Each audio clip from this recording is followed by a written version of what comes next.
kita boleh sapu pada ibu-ibu ya, khusus selepas bersalin ataupun yang tak bersalin pun macam tu juga ya. Kalau kaki kita sejuk, kita tak sihat. Apa pun, tak kira lah dia ada DM kah, dia ada apakah, tapi kakinya sejuk menandakan dia tak sihat. Macam mana? Apa artinya kaki sejuk tu? Artinya darah tidak mengalir yang bagus. Jadi oleh sebab tu bila kita sapu dengan minyak ini, dia akan memanaskan. Kita pakai stokin pada waktu malam. Wanita lepas bersalin macam tu, pakai stokin. Cari stokin yang longgar-longgar itu. Stokin yang longgar-longgar itu yang kita pakai. Kita sapu minyak dulu, kita pakai, kita tidur. Tidur boleh dapat deep sleeping. Sebab kita bukan hanya memanaskan, tetapi di dalam ni ada herba, ada ubat-ubat. Masya Allah ya. Jadi dia akan mendatangkan kesan pengobatan yang sangat baik. Jadi bagi wanita yang bersalin, dia juga kena buat pijatan di bahagian rahimnya, angkat rahim supaya uterus itu tidak jadi kembang. Ya, bila dia nak lahirkan anak ya, dia mengembang untuk membolehkan dia push itu keluar. Lepas tu kita ambilkan dia ini. Kalau kita minum pun bagus. Minum pagi 1 senduk, lepas tu petang 1 senduk, malam 1 senduk, 1 sudu lah maksud pagi tu ya, 1 sudu besar tu kita minum. Lepas tu minum dengan air panas. Dia akan hilang bisa-bisa racun-racun ni yang duk menggigit di badan kita tu. Itu satu kaedah yang sangat menarik. Apatah lagi bagi wanita-wanita yang selepas bersalin atau yang tak bersalin, yang rasa lemah. Itu yang Pak Haji sebut tu. Ada satu konsep mandi minyak. Mandi minyak. Kita tak perlu berendam dalam minyak macam kita berendam dalam sungai dekat Yan ni. Tak perlu macam tu. Kita hanya perlu ambil minyak, lomorkan sampai basah betul-betul, biar dia kering di badan. Biasanya kalau dah lepas lomor itu, dia akan rasa ngantuk yang amat sangat. Ngantuk dan dia tidur. Dia bangun tu, dia fresh. Buat sebulan sekali. Buat sebulan sekali. Supaya kepanasan daripada minyak bubuk ini, minyak MPH ini, dia akan mengalirkan blood circulation yang bagus. Macam orang sauna lah.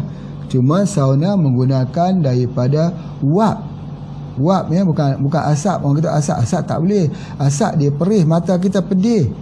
Wap kita kena duduk dalam sauna tu kena buka mata.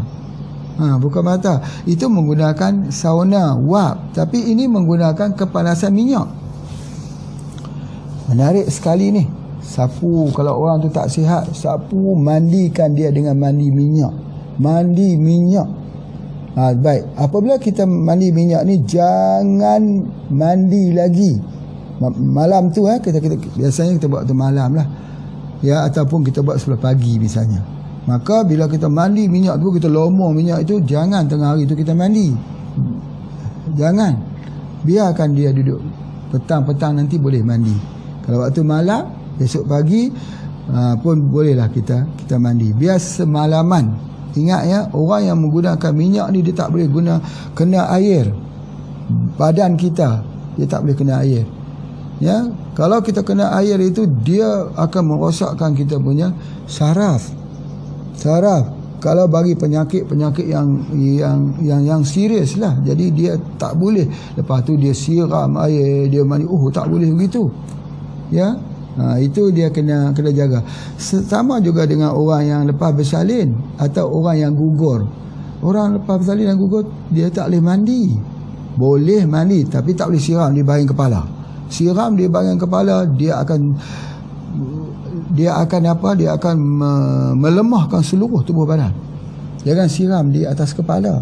Orang perempuan selepas bersalin atau lepas gugur. Jadi dia sesuai dengan minyak. Kita sesuai dengan sapu seluruh minyak ni ya. Jadi kita berehat. Jadi itu kita gunakan untuk perempuan lepas bersalin, dan betisnya itu, kakinya dilomorkan, dipakai stokin yang longgar, dan perutnya itu dilomorkan, dipakai bengkung, ikatan, parut dekat itu, dan ini semua dilomor-lomorkan, muka pun disapukan juga sebagainya. Ni bahagian rambut perempuan tu, buat dia masaj di bahagian kepala. Mudah saja. Pak Haji boleh tunjuk macam mana masaj untuk bahagian kepala bagi orang perempuan. Macam mana? Ambil rambut tu, pegang rambut tu, ditarik, genggam bagi kencang. genggam dia kencang, tarik tu bukan payah tarik gitu, kita hanya perlu pegang di atas cekang ni, di bawah tu kita cuma genggam gitu. Bila kita genggam gitu, rambut kita dia kekendor, bila kita pegang tu dia akan tarik di atas, tarik genggam rambut tu di seluruh ni. Nanti kena belajar cara dia. Nanti Pak Haji tunjuk macam mana pegang rambut, tarik dia bunyi tak. Pegang rambut tu boleh menarik dia bunyi. Dia bunyi macam kita betul tulang. Tarik dia bunyi. Bila kita buat begitu, kita rasa seluruh beban dalam kepala kita hilang. Orang kata nanti dia jadi ketagihan kecanduan ni katanya. Esok nak tarik rambut lagi. Tak, ini mesti kita buat. Supaya apa? Supaya dia bagi dia terbuka pori-pori, ruang udara dan juga sebagainya di bahagian kepala kita. Itu wanita bersalin boleh digunakan untuk minum, boleh guna untuk sapu, boleh guna untuk anak yang baru dilahirkan. Jika kembung boleh guna untuk pijatan. Sangat baik, boleh guna untuk mandian, untuk lomor, dan itu juga kita jadikan dia sebagai pilis ni kita sapu di atas ni.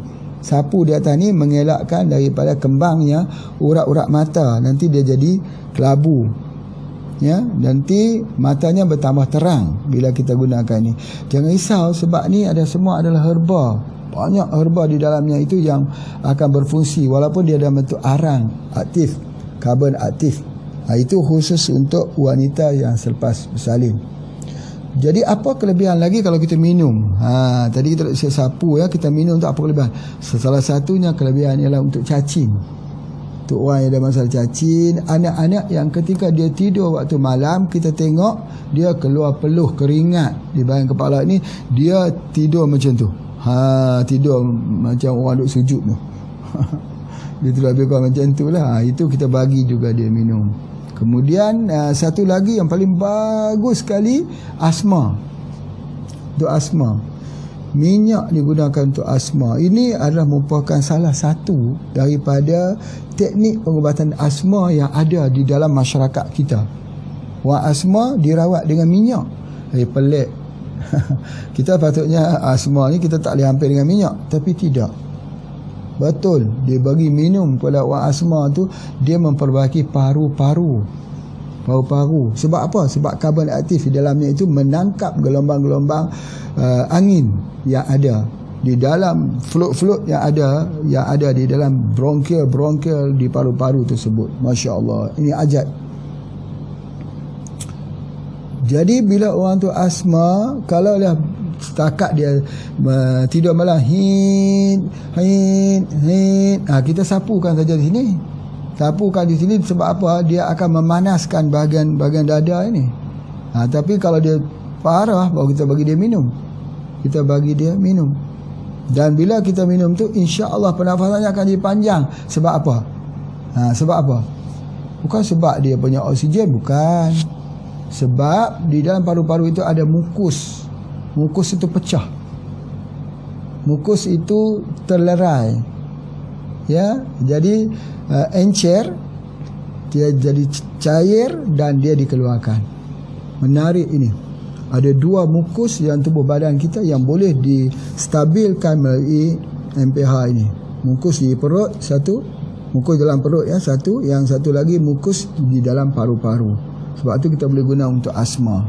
Jadi subhanallah, kita sapu pada hari ini untuk asma dan juga untuk orang yang ada masalah sakit tekanan angina ni, seperti sakit jantung misalnya. Maka Pak Haji selalunya kalau orang tu ada sakit jantung, Pak Haji akan suruh dia minum minyak bubut. Orang asma minum minyak bubut. Orang yang ada dia punya penyakit apa pun selain daripada dia sapu, Pak Haji akan suruh dia minum minyak bubut. Minyak bubut ini bagi Pak Haji dia adalah satu perawatan utama orang tu kena minum. Selagi dia tak minum minyak bubuk ini, itu tak boleh nak ditok dia punya racun dalam usus dia, ditok racun dalam darah dia, ditok racun di dalam otak dia, di mana dia punya ada darah beku dan sebagainya. Jadi ini sangat penting. Tapi ramai orang kita dia tak faham tentang perawatan, dia tak mengkaji. Dia tak ada art of healing. Art of healing ni macam mana cara nak sembuh dia? Kena ada dia punya, orang kata kena ada kunci dia. Kena ada inti-inti pengobatan. Apa dia? Minum minyak ni.